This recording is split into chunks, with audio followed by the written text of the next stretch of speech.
Dear friends, I'm very happy to have Andrey Korchak as a guest in today's podcast. And to kick it off, I've been looking at what he was doing before and paved the way into so-called embedded finance. And although this topic seems to be like, um, quite a big in our fintech or modern startup industry, in my opinion, it's extremely difficult. And I will just bring a famous quote from Bill Gates, and that's been quoted in 1994 or 96. We might not need um, banks, but we definitely need banking. I think he said something like that, but this is what you guys been doing.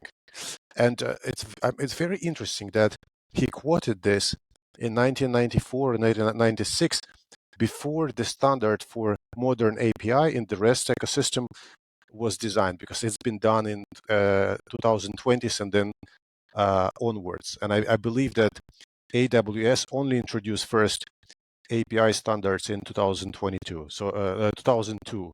So actually, we have quite an evolution of idea, and then what actually happens. So Andrey, very very happy to have you, and to kick it off, like, would you give me like a short recap, like, how did you came out to be an API expert specifically in finance? Well, dear Sergey, thanks for having me here. And a couple words about the history of the company I work for. And so initially when we started business, we started from a small tool for German SMEs. This tool was basically connecting to bank accounts via PSD2 protocol, which is open banking protocol in Europe. And using a tool, SMEs were able to manage their finances, incoming invoices, outgoing invoices, accounting records, reconciliation, and other things. Well, what we realized that PSD2 was back in the days quite immature, and I believe to some extent it's still immature.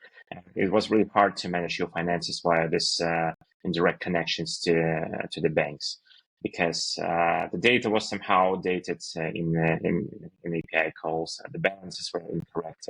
Not all transactions were present in PSD2 data. So basically, people were complaining us about problems caused by PSD2 providers, which are banks. So it was really hard to fix.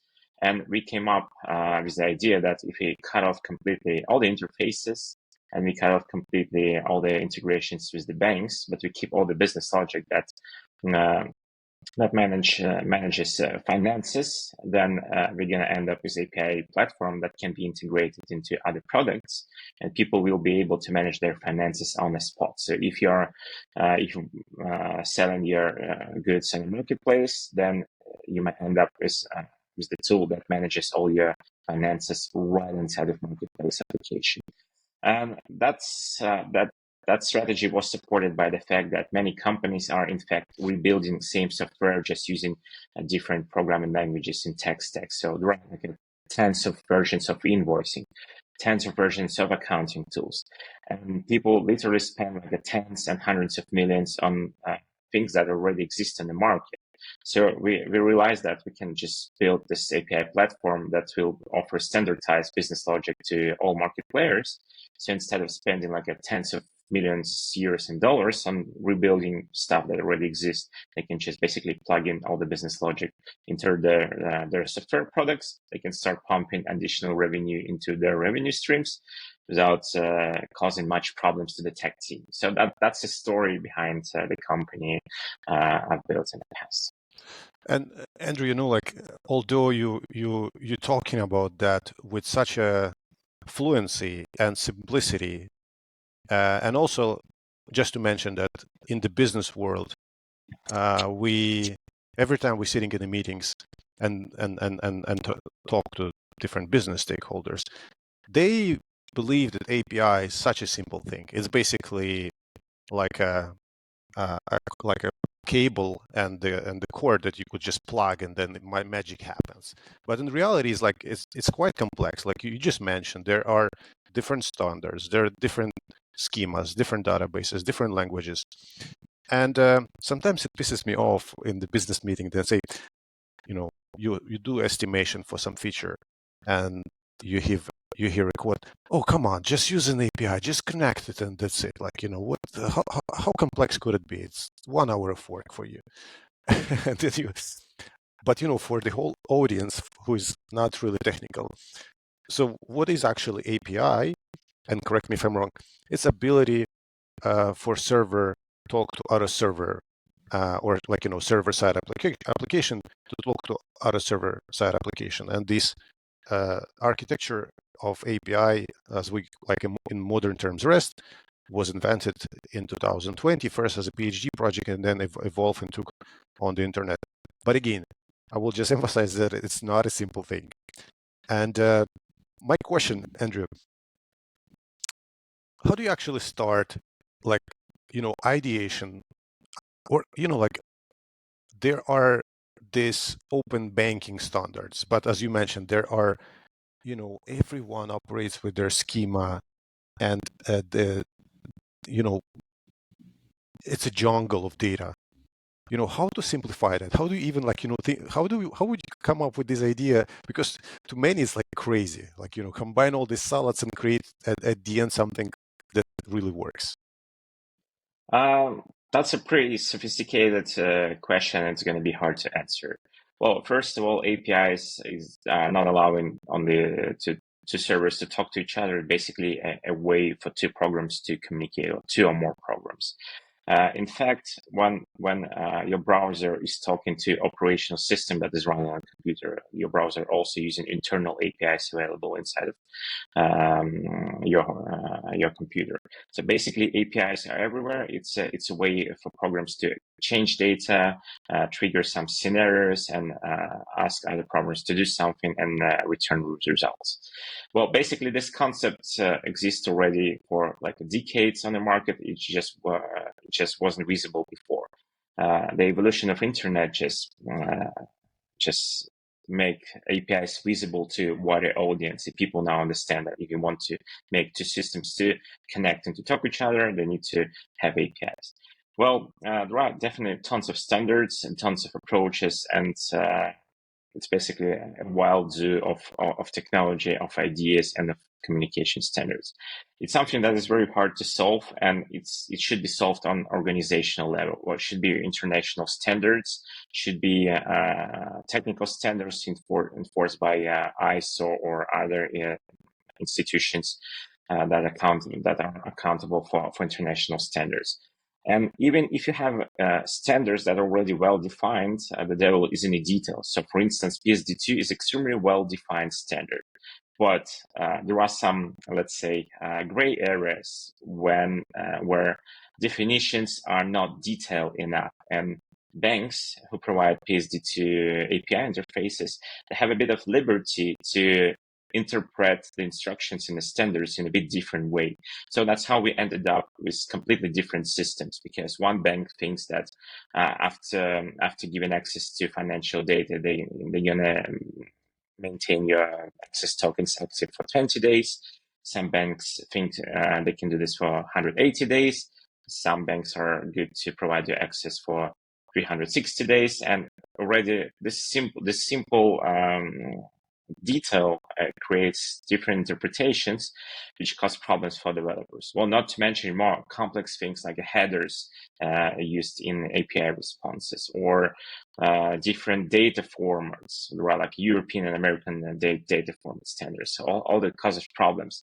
So basically, if you want to have a perfect API world, we need to find a way for companies and API owners to talk to each other and to agree on terms and conditions. Right now, yes, there are different standards and there are tons of gray areas. So most likely, the solution for different APIs and the quality of those APIs should be coming from the governments or international institutions or large consortiums of the business, like when major players are getting together and establishing standards. Without these councils, API councils or committees, we're gonna live in a world when everybody speaks different languages. I guess that's pretty sophisticated answer to the questions you asked me. Yeah, I guess it was like, a very simple explanation for a complex question.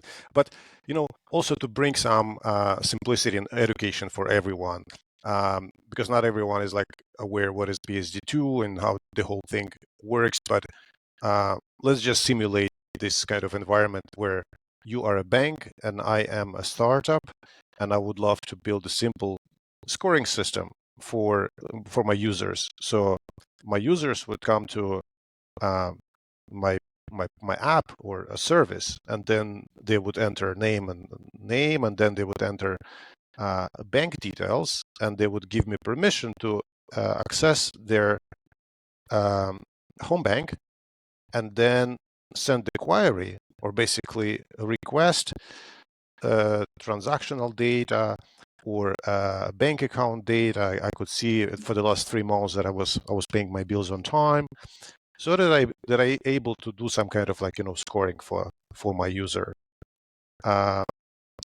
What I described is that part of the embedded finance flow? Um, Partially, yes. Well, embedded finance is not limited to that use case. So basically, the idea of embedded finance is that you have a system or application that does something, and you add a financial function to the application. So I mentioned marketplace case. So you have a marketplace, you have sellers and buyers, you have goods, and at some point of time, the business owners and software engineers just add a financial feature to that. Well, it doesn't look strange because finance management is a natural extent of the concept of marketplace. So it looks really good there and allows to accumulate additional revenues. Well, let's assume another case. Let's assume you have a restaurant management platform and you have all your shifts of your waiters, you have all your recipes, you have all the recipes for cocktails. Basically, you have all the information you need to operate a restaurant. Now, it will be kind of logical to add a process that will be accepting all the bills from your vendors, and you'll be able to manage all your restaurant related bills in the right inside of the application. So you just received a bill for wine supplies, I don't know, potatoes, vegetables, meat and fish, and everything comes to your application. You basically can pay all your expenses right on the spot.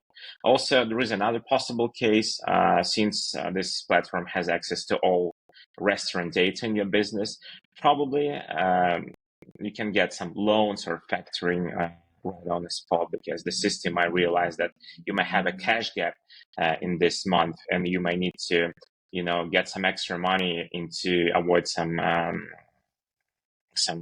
gaps in your finances. So basically, this platform may offer you a little credit in order to keep your business running smoothly. So it's another natural extent of embedded finance concept. So basically, take a business and try to think what is a transactional financial aspect of that business, and then try to add finance feature into your existing software. We're talking about restaurants, I don't know, application for coaches, or I don't know, private psychologists. They also can do their finances right on the spot. They can do accounting, they can do invoice management right on the spot. It looks perfectly logic for you. Well, why people do this? Because the number of people living on our planet is limited, surprise. So you cannot sell endless amount of application and features to everyone. And basically, existing the software companies that already exist in the market, they fighting hard for customers, and basically they increasing marketing budgets in order to get more people. There is another approach. You basically have your own user base and you try to increase revenue per user. So you're selling something to your users, and you come in one day, you come into them and saying, okay, now we have a whole bunch of new useful features for your business, and you can use those features right inside of our application. So you don't have to fight this marketing war, but you can generate extra revenues from your existing user base, and that's a main driver for finance industry. And when you describe that, I immediately think about like financial operating system for any businesses that is like integrated right into your business. So theoretically, this is what originally banking was supposed to do, but you apply this banking layer on the on the level of application and make it tailored for the needs of your users and clients. Correct, because banking in general is just like a very broad thing, and they just basically offering you access to the bank account, a couple loans, couple deposits, a few cards with different pricing models, and that's it. Well, if you want to spend less time on the business operations, the software you use to some extent has to understand some key business processes in your space, because like if you work in a logistics space, you're gonna have slightly different set of business processes from the people who operate in consulting space.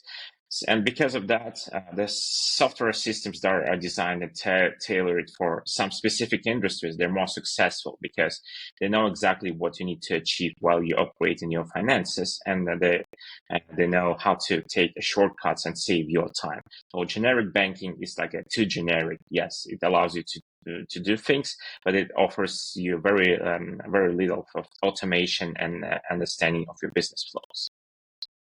And Andrey, again, like I think it's extremely complex because every business has specific domain of expertise, different workflows.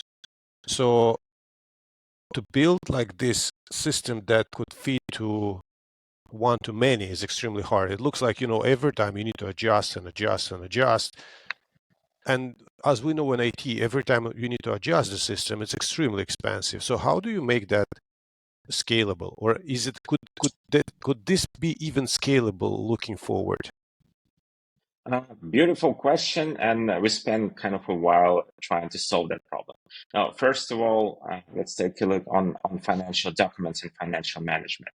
And no matter which country we're talking about or which industry, the core remains the same. There are invoices, there are accounting records, there are reconciliation cards. I don't know. There are basic things.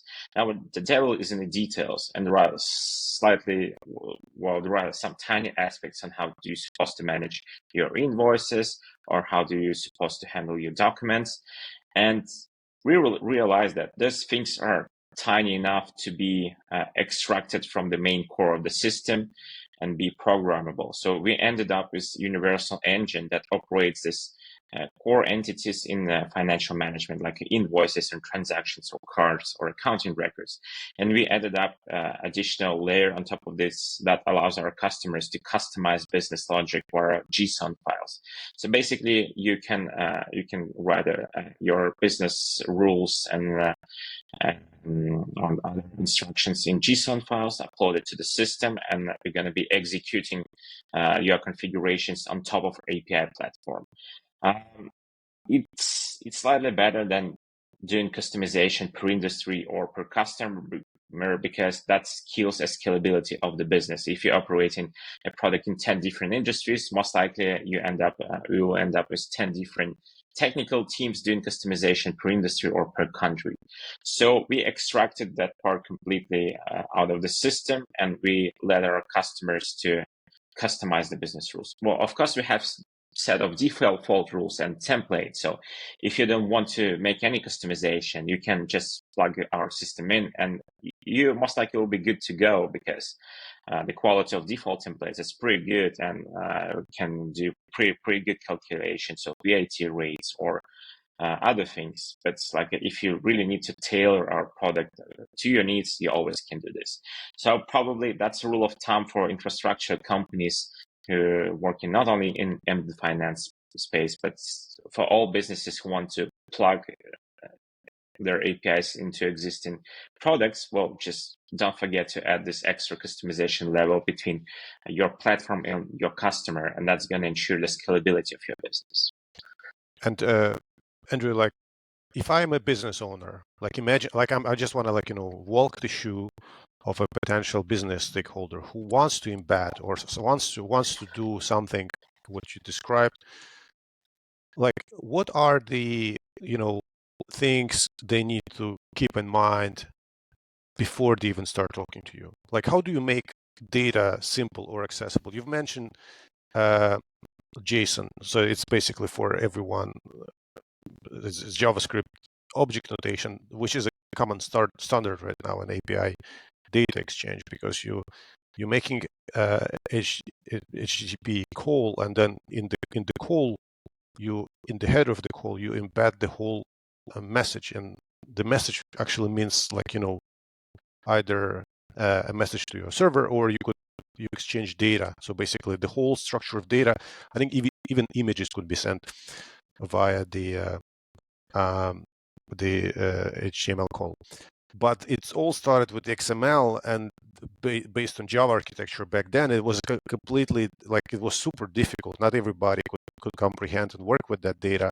But right now JSON seems to be standard. So how would you even, like, what would be your super simple script for business to simplify the business owners to simplify their business, so that they could come and start using embedded financing or any other tools at ease? So the product we're built has a B2B business model in mind. So it means that we're selling APIs to those who serve other businesses. So it means that all the weight of customization lays on our partners, the people who are using our APIs. Well, obviously they can just proxy all the API calls to their customer application as it is without any customization. In this case, their customers will get pretty good access to, let's say, invoicing solution or accounting solutions. Now, if they want to ensure better experience for their users, they have to write a few business rules down and upload it to our service. So that's responsibility on the side of engineers that are integrating the embedded finance APIs. Well, of course, it's going to require a bit of work, but comparing the alternatives, which is to build everything in-house, or to fight this marketing war with the customers, or just try to craft everything from scratch. This is relatively cheap option. So basically, a solution architect from Monite side, which is our company, will sit down together with engineers working on the side of the customers. They put together all the business rules and they upload into the system. And after like a few days, they will be good to go. It means that all the analysis will be done by our partners, and the end user, they're going to just receive a smooth user experience that is tailored to the industry they're operating in, and our end users don't have to do anything. Now, I guess the next level will be to allow this customization for some big customers, some big end users. For instance, if there is a large corporate large company trying to use embedded software, embedded API inserted into someone else's software, then this company might need to set up some additional business rules. But that's going to be a next iteration of the product evolution, because it's going to be quite a challenging task. Well, it's doable, but it's going to take time. And is there like a golden tech stack that perfectly suites to what you've described? I don't know, like if we use a database, then like Postgres, if we go with a perfect backend architecture for API handling, it's going to be, I don't know, Python. What is your like a golden cards in the sleeve that you're pulling out every time you would like consult a company to be modern in terms of API standards? So I naturally stick to very conservative tech stack. Well, conservative doesn't mean I'm using old versions. It means that I'm just using technologies that exist on the market already for decades. Like a Postgres, I guess it's like a 30 plus years old database. It's like a very reliable. So yeah, there are some other databases like HDB, which is pretty modern and trendy, but I want trust to that product yet, because the history of usage is not big enough and it's not long enough, and most likely Postgres is just more reliable because physically, and there are more people who used this database in production for decades. They already found all the possible problems. They already found many bugs, and they solved this. So because of that, I'm going to always trust to technology that has longer history of usage, like a Postgres. Yes, very, very reliable tech. From the programming languages perspective, there are cheap programming languages and expensive programming languages. Obviously, you can take Rust and you can craft beautifully optimized backend service that will be using like a couple of megabytes of RAM, and that's it. And it's going to be extremely efficient in terms of CPU management and other resources, but it's going to be very expensive to write a software on Rust. So most likely, I prefer to use cheap languages, like Python or Node.js, because those languages, they're very vocal, if you will. So you can express very complex ideas with just a couple lines of code. Yes, they're slower comparing to Rust or Golang or to other languages, but they're extremely efficient in terms of in terms of things you can achieve with the one line of code. And so that's my golden stack. So I'm always taking technology with a long history, very conservative, and I'm looking for cheapest options in terms of speed and physical lines of code you need to write in order to achieve something. What is your views on like overall evolution of AI that goes in pair with evolution of modern software development? I mean, like my first question goes with the Copilot. Do you use it? Do you have it embedded for your engineers in their VS Code or? Absolutely, yes. I'm using Copilot every day, and surprisingly, some of suggestions generated by Copilot are sometimes like surprisingly good. Like it always makes me feel bad because this little thingy inside of my AD just managed to guess absolutely correctly what I was about to write in my text editor. So it's a bit scary, and I'm a bit skeptical about further evolution of strong AI and strong AI-related tech because we have very little understanding of how our brain works and what is exactly happening inside of large neural networks. Because yes, we discovered something, it works good for us, but we don't have full understanding why it works this way. Actually, there is a book written by Roger Penrose, which is a famous British physicist. So in 1989, he came up with the book criticizing the concept of strong artificial intelligence, and he was skeptical that with using just plain mathematics and physics, we can rebuild human brain with the level of knowledge and understanding of real world. So he said, before we will be able to build full-scale AGI, we need to be able to go deeper into quantum physics and black holes and cosmology, because he said we still don't understand how world works, and we don't understand all these electrons and photons flying and why they fly in this way. And because of that, we might produce something that looks like a human brain, but it's going to be limited. So naturally, I agree with Roger Penrose that there is a road that needs to be walked before we'll be able to fully reproduce human brain via algorithms or computers. You know, I constantly think about this because like I work on in medical startup, and the whole human body and longevity is my big passion. And I constantly think, you know, how can we subscribe any medicine if we don't even know how like the amino acids or peptides fully work, what they trigger in our body? Like like we already taking some complex of like medicine, but the basics of the amino acids could be a lot more effective, and yet we still don't understand how they work. I love this example that I think only like the last 5 years we understood why the pain goes away after we take ibuprofen. Before it was simply working, but we didn't know why, and now we could describe the process. But coming back to the AI or machine learning analogy. Can you imagine that? Again, coming back to this embedded finance world,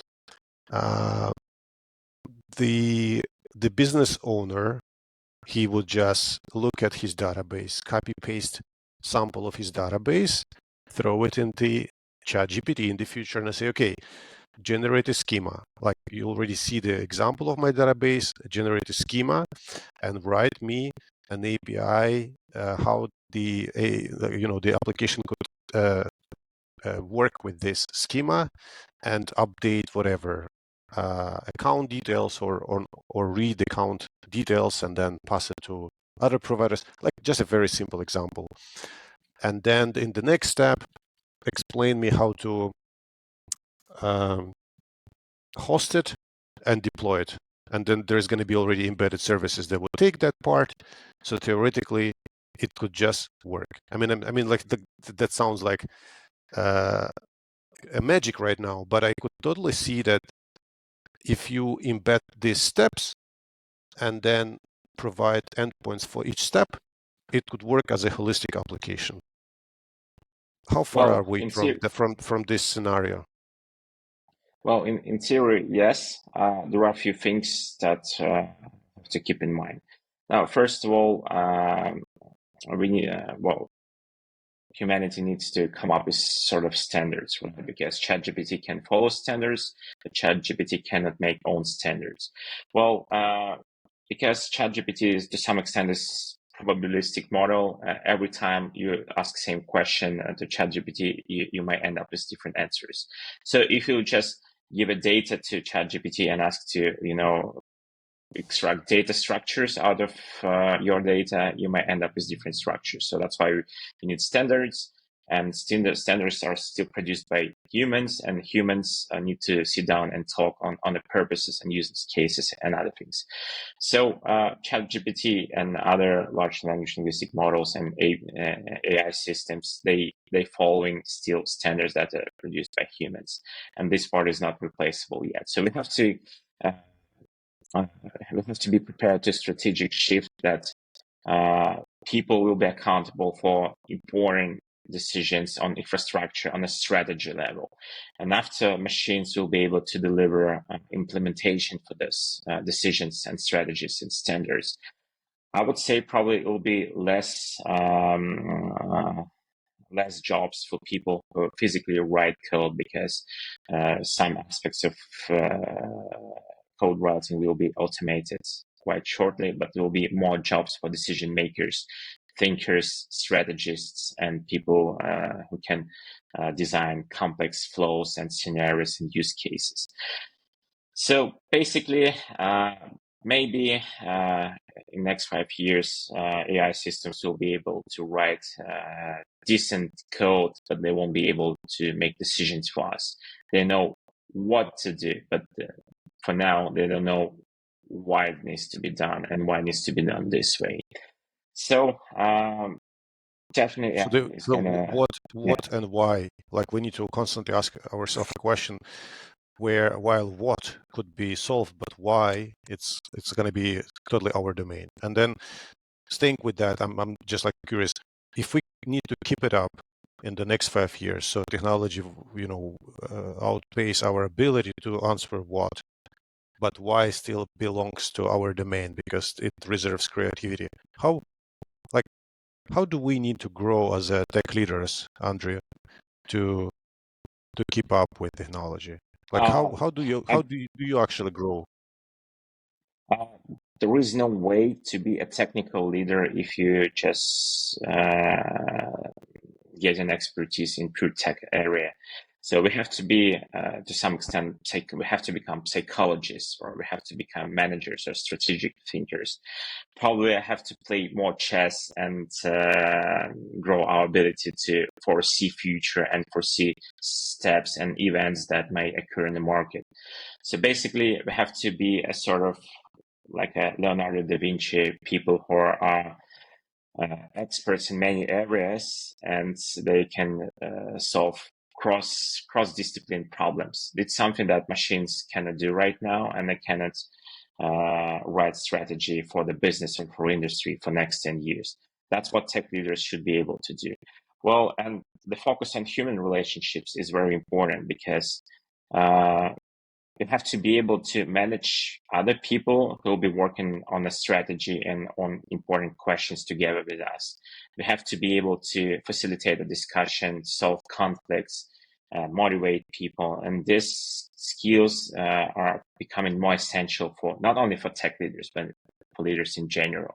So my answer will be, if you want to be a tech leader next 10, 20 years, you have to be a psychologist, you have to be a strategic thinker, a chess player, and someone who has experience or at least pretty good understanding on different domains or fields and areas. So you cannot be just an expert in fintech or software engineer.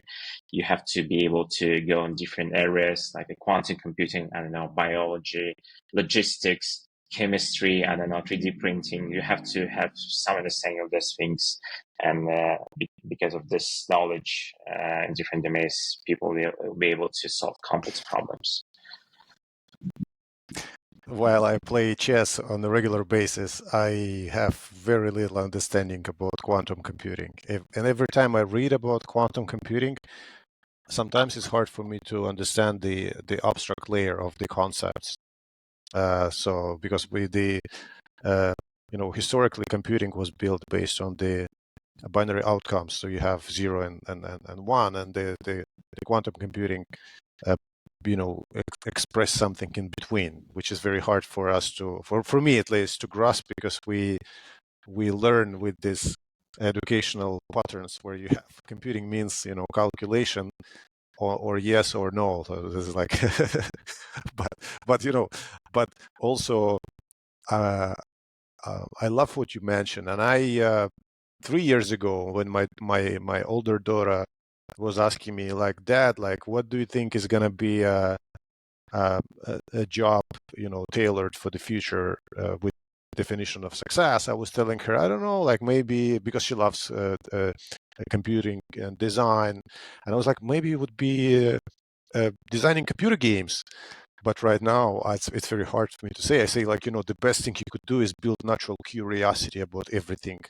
And then based on the curiosity, learn what drives your passion. And then, in the future, there might be something suitable. Because right now, I also love this fact I read about yesterday, that 70% of kids that going into schools right now will not have the jobs for these kids. They're not there yet. So in 7 to 10 years, all the jobs that we have right now might totally disappear, or will they have a different like level of operation. And I would love to see, how would you advise, maybe not already technical leaders, but kids right now to program their future steps? Well, I would probably say that everything that is related to human relationships, like psychology and human communications, will stay on the market, because as a human beings, we still prefer to talk to other humans. Well, yes, there are videos or music tracks produced by AI and neural nets, but it's like for us, it's more preferable to listen something that other human being composed for us. And like, there is no point to listening to music written by AI, because it might sound good, but there is no message, there is no live energy, if you will, behind the track. So yes, experience, emotions, human interactions, those things are gonna stay on the market no matter what happens after. Surprisingly, it seems that it's easy to automate white collar work rather than blue collar work, and things that we're still doing manually, like surgery, I don't know, plumbing, I don't know, sculpture, art. Those things are gonna stay on the market because there is still demand in this kind of things, and it's hard to automate, I don't know, plumbing works.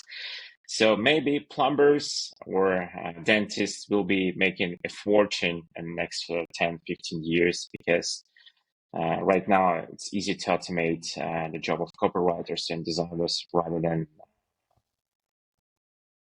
something related to plumbing. So those things going to be on the market for Where you, next like a if you 50 were, years.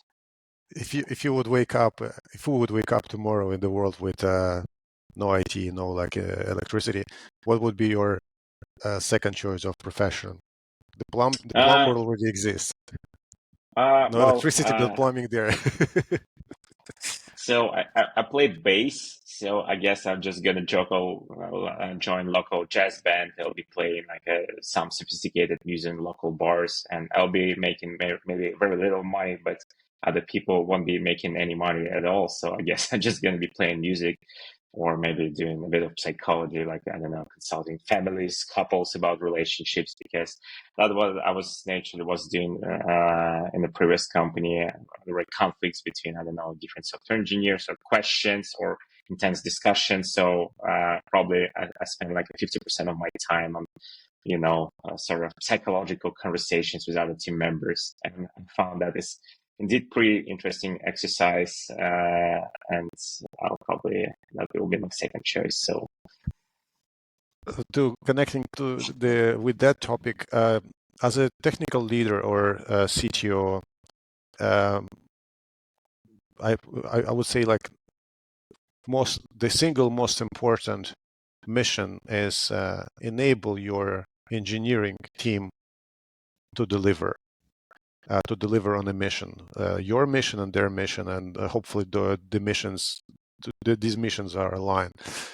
How like what is your recipe for building reliable and performing teams?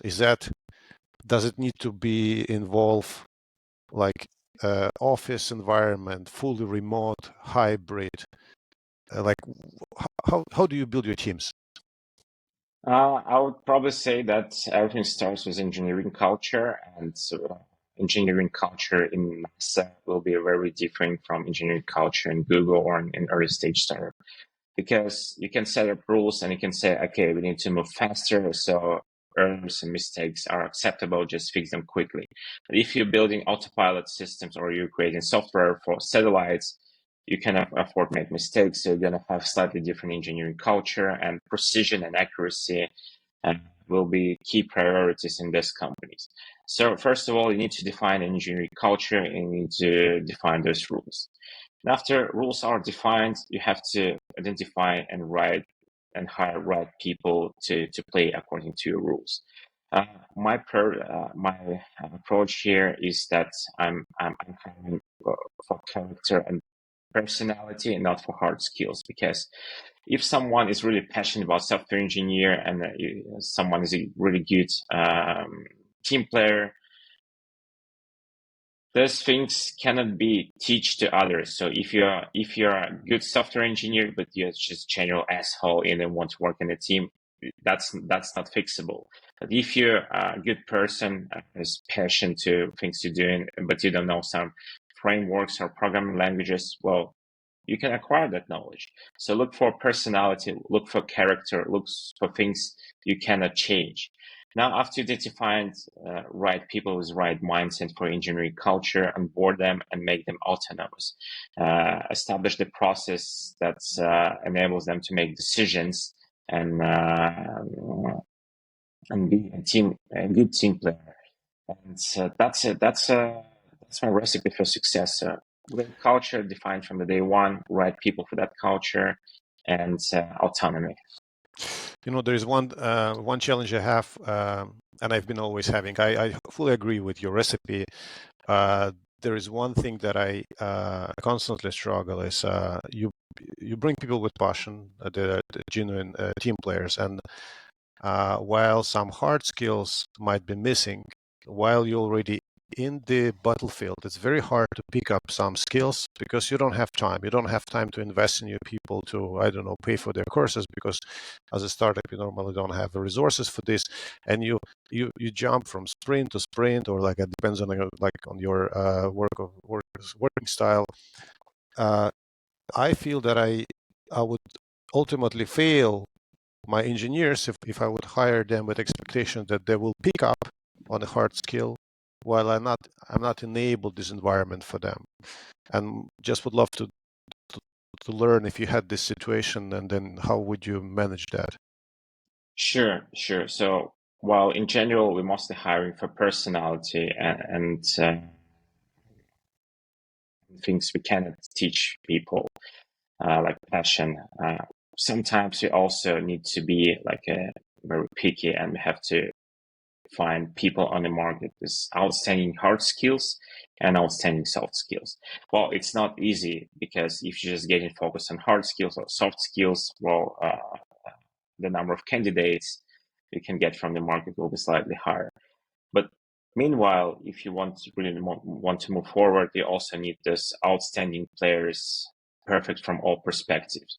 And it's going to be, well, definitely it's going to be hard to hire them, but you have to do this because they're going to transfer the knowledge they have, the hard skills they have, to other people in the company, and that's how entire team can grow. So last year, we were hiring payment architects, and those people they have very, very strict requirements. They have to be outstanding software engineers with experience in fintech, and also they had to be great personalities.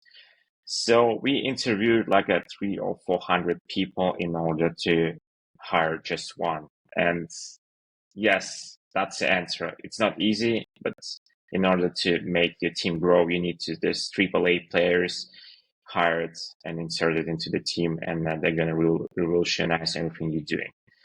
The rest of the team, they just can be great people with some good skills. They don't have to be perfect, because they're going to acquire these hard skills from those AAA players. Andrew, do you believe that a great company could be fully remote? I think yes, unless the leadership team is fully aligned and they see each other in person. Sometimes, like every, I don't know, 2 to 3 months, they're talking to each other, maybe sit down in the same place for a couple of days, they trade ideas, and they ensure alignment between different departments. In this case, yes, because after that, the leadership team has to just, the transfer the key narrative, the key strategy to other departments. But the only place where this strategy can be produced is a meeting room, where all the leadership team is sitting together and making the decisions in person. Well, I look at GitLab as one of the examples to build fully remote culture, and running with this like great product. What are other tech companies you're looking up or trying to learn from on your day-to-day, basically engineering life? I'm just reading some articles about different tech businesses, but I never use these articles as instructions, because usually we reading articles and watching videos about great exceptions. So Google is definitely an outstanding company, but it's a great exception because that's a one of the kind company on our planet. Well, Amazon and Tesla, they're very unique, but they're exceptional. So exceptions won't work for you on a day-to-day basis. Yes, those things are good starting points for the source of information for decision-making process. But all the information we gather together from different businesses, it needs to be adjusted and modified for our reality. I definitely cannot take all the best practices that are made in Google and apply it in my company, because my company will be most likely dead after that, because I don't have those resources.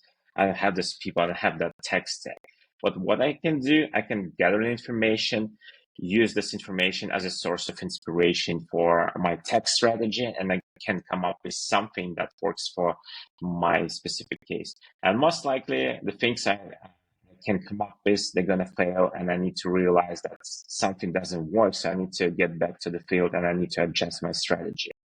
So I would probably say that it's okay to get inspiration from other businesses, but you always have to think about specifics of your business, of your company, and your project. You have to come up with your own ideas, and you have to verify your ideas with your team, and you have to be ready for you have to be ready to fix the process, because most likely from the iteration one, the things won't work as it is expected. Yeah, I think there is no one size fits at all, especially if you look at exceptional companies. But looking at the pattern, because you've co-founded, or you were at the very early starts of like successful companies, and at the beginning you start small. Yeah. What are the advice you could give to actually starting small? Like, I'm just going to give you an example. When I always believe in a very small teams. I always believe in the very small cycles. I even at the beginning, before we standardize the process, I do weekly sprints. Basically, I try to keep the iterative cycle very small, and I try not to overhire at the beginning. Not well. First of all, you don't have money at the beginning. You basically struggle. But second, more people bring more complexity. And what are your advices that you've learned from, like, basically this trade that you could share with us? Well, definitely small companies that have more flexibility and more speed, because you can iterate faster, and the feedback loop between different departments is like a very short. Well, at some point of time, the business most likely will start growing, and you end up a situation where you already have like hundreds of engineers. Now, it's important to not to talk directly to all these hundreds of engineers, but it's important to create sort of containers, teams, or departments, and interact directly with the team leaders. And you have to make sure that the message you give to the team leaders, the tech leaders inside of these teams, is transferred correctly to other people. And you have to be very accurate with the language, with the terminology, with the way you construct your message. And you have to be very specific when you describing things you want. It's not bad to manage 100 people, because by the end of the day, you have to manage 5 team leaders, and those 5 team leaders will manage the rest of the company. And you have to make sure that communication process is working smoothly and precisely according to the terminology used in the company, according to the key concepts of the business. Once this thing works correctly, then the managing part becomes easier. Now you can like just grow this subordination tree endlessly, and you're going to have like a 5 department leaders managing 20 team leaders managing 1,000 engineers. It's going to work if communication channels are working correctly. Well, Andrey, it was a great pleasure talking to you and having your Likewise. tips and advices, for our small engineering audience in Berlin and in Germany. And I'm going to also ask you for some stuff that you've mentioned, a link to the books. I'm going to place them in the description.